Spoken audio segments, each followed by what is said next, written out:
네, 비상계엄 사태로 수사를 받게 된 윤석열 대통령. 수사보단 탄핵 심판이 우선이라고 밝혀왔죠.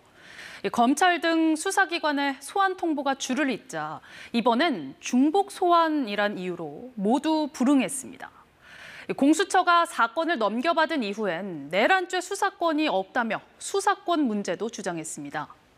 계속된 수사 불응에 발부된 체포영장, 이젠 영장도 무효라며 가처분 신청을 냈습니다. 윤 대통령의 이 같은 입장, 그 배경과 의도는 무엇일까요? 이호준 기자가 자세히 분석해봤습니다. 비상계엄 직후 담화를 통해 법적 책임을 피하지 않겠다는 윤석열 대통령. 저를 탄핵하든 수사하든 저는 이에 당당히 맞설 것입니다. 하지만 이런 입장과는 다르게 수사에 협조하지 않고 있다는 비판이 나옵니다. 법조계는 이 같은 행동이 구속 수사를 피하기 위한 것이라고 분석합니다. 현재 비상계엄과 관련된 주요 피의자 상당수는 구속 기소된 상황. 비상계엄을 직접 선포해 내란 우두머리 혐의를 받는 윤 대통령도 수사를 받을 경우 구속될 가능성이 적지 않은 상황입니다.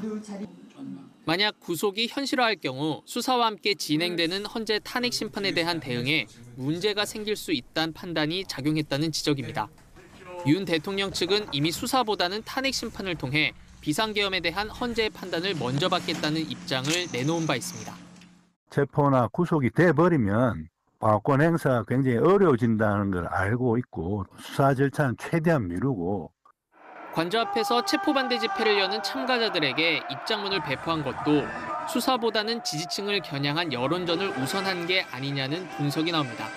최대한 늦추려는 의도도 있어 보이고요. 자기는 현직 대통령으로서 수사받을 수 없다가 기본적인 생각인 것 같아요.